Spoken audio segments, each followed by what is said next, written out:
안녕하세요 여러분. 저는 예수요가의 원장 이선아입니다.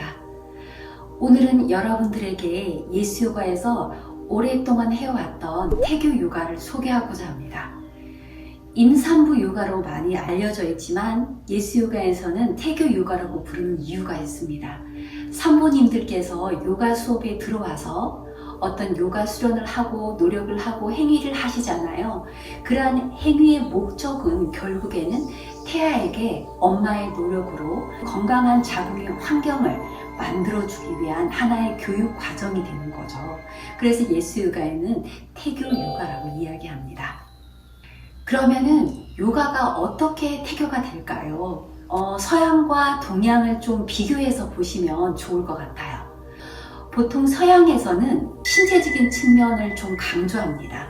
그래서 몸으로 하는 어떤 운동, 육체적으로 행하는 몸의 운동을 통해서 산모의 몸이 건강할 때 태아가 건강하게 자라고 더 건강하게 출산한다라고 이해하고 그렇게 해왔습니다. 동양에서는요, 심리적인 측면, 눈에 잘 보이지 않는 동양의 어떤 문화, 철학과도 연결이 되는데요. 보이지 않는 심리적인 측면을 강조해서 임신 기간 동안에 산모가 가지는 삶에 대한 태도, 마음가짐, 또 산모의 정서, 감정 이런 것들을 더 중요하게 생각해 왔고 그렇게 마음을 다스리는 것이 가장 최상의 태교라고 생각해 왔습니다. 요가는 인도 철학으로부터 나왔기 때문에 굉장히 동양적인 부분들이 있겠죠. 그러나 요가에서는 몸과 마음을 함께 운동시키는 체계를 가지고 있어요. 몸과 마음은 요가에서 따로 떼어서 생각할 수 없다라고 생각하거든요. 마치 동전의 양면처럼. 그래서 여러분 생각해 보세요. 몸이 아프거나 힘들 때 마음도 같이 힘들죠. 또 마음이 굉장히 힘든 시간들을 오래 지나게 되면 몸에도 여러 가지 문제가 생기게 되죠. 이러한 것만 봐도 몸과 마음은 연결되어 있음을 알 수 있어요. 그러면 요가에서는 서양에서 강조하는 몸의 운동과 동양에서 강조하는 정서적인 안정을 포함하는 기술을 가지고 있어요. 보통 스포츠 센터나 필라테스에서 하는 운동과 좀 다르거든요. 다른 큰 묘 중에 하나가 뭐냐면 요가는 어떤 자세를 행하고 운동하는 것처럼 보이지만 그러한 몸의 움직임 자체, 몸의 어떤 자세 자체가 마음으로 함께 접근해서 마음도 똑같이 운동시켜줘요. 그래서 마음도 너무 긴장되거나 너무 무기력하지 않는 이완된 상태에서 마음이 항상 편안하고 안정된 상태를 유지할 수 있도록 돕게 됩니다. 요가에서는 마음을 조금 더 우위에 둡니다. 마음에 따라서 우리의 몸 상태가 달라질 수 있다고 보는 거죠. 그래서 산모의 마음가짐, 태도, 정서적인 안정을 잘 유지하게 되면 몸도 따라온다고 생각해요. 그래서 요가 행법들은 명상적인 측면들을 좀 더 강조해서 몸과 함께 훈련하는 체계를 가지고 있습니다.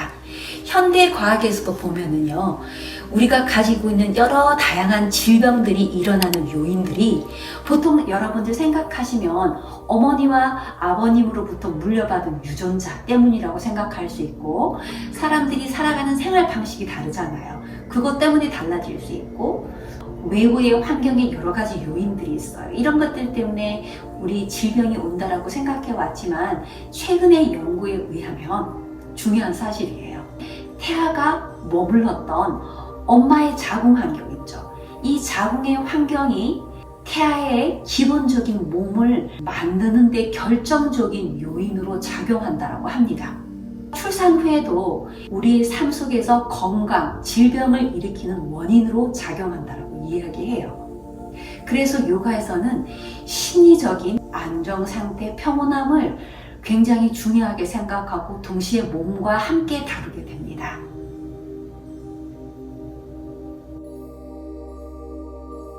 그러면 태교가 무엇일까요? 태교를 조금 더 우리가 의미를 한번 살펴볼게요.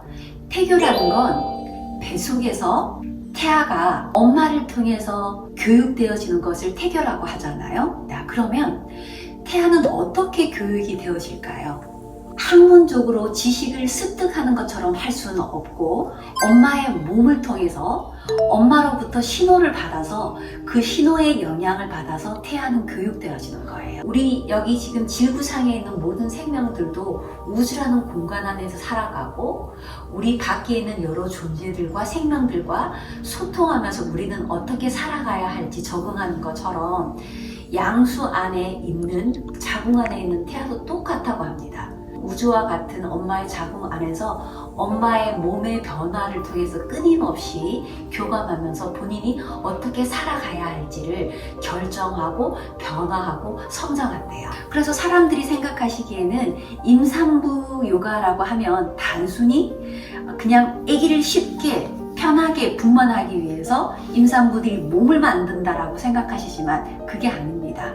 순간순간 태아가 자라는 10개월의 전 기간 동안에 태아의 정상적인 발달은 출생 후에도 전 삶에 영향을 미치기 때문에 중요하고요. 그리고 화학적인 변화, 엄마가 스트레스를 받잖아요. 그러면 스트레스 관련된 호르몬들이 혈액을 통해서 태반에 전달되고 태아에게 전달되면 그것이 신호가 돼서 태아는 세상이 되게 위험하고 험난한 곳이구나 라고 생각하는 거죠. 우리도 살면서 위험이 닥치면 그 위험으로부터 벗어나기 위해서 엄청나게 노력하는 것처럼 똑같아요. 태아도 자궁 안에서 그런 엄마로부터의 위험 신호를 받으면 태아는 거기서 살아남기 위해서 본인의 몸을 변화시킨대요. 또한 뇌 세포도 이러한 상황에 적응하고 대처하기 위해서 스스로 변형을 시키고 새롭게 재편성되는 거예요. 그래서 엄마의 마음 상태가 어떤가에 따라서 태아의 몸의 기관의 상태라던가 뇌 세포, 뇌 상태에 변화하게 되겠죠. 엄마로부터 정상적인 신호와 건강한 신호를 계속 받게 되면 태아는 세상은 안전한 곳이구나, 평화로운 곳이구나, 풍요로운 곳이구나 라고 생각을 하면서 분기별로, 시간별로 성장해야 할 정상적인 발달을 하게 되는 거죠. 그래서 이 자궁의 환경이 얼마나 중요한가. 10개월 동안 엄마의 마음가짐, 엄마가 하는 모든 행위들, 엄마가 자거나 걷거나 이야기하거나 어떤 감정을 느끼거나 모든 것들은 태아에게 고스란히 전달되게 돼요. 그래서 태아는 엄마의 모든 행위를 자신의 행동에 관련된 지침으로 생각하게 됩니다. 그러하기 때문에 우리는 이 10개월을 어떻게 태교 요가와 함께 잘 보내느냐가 중요하겠죠. 또 그 결과로서 출생 후에 태아가 전 인생에 걸쳐서 살아갈 수 있는 기초적인 능력과 밑거름을 마련하는 것이 태교 요가의 목적입니다.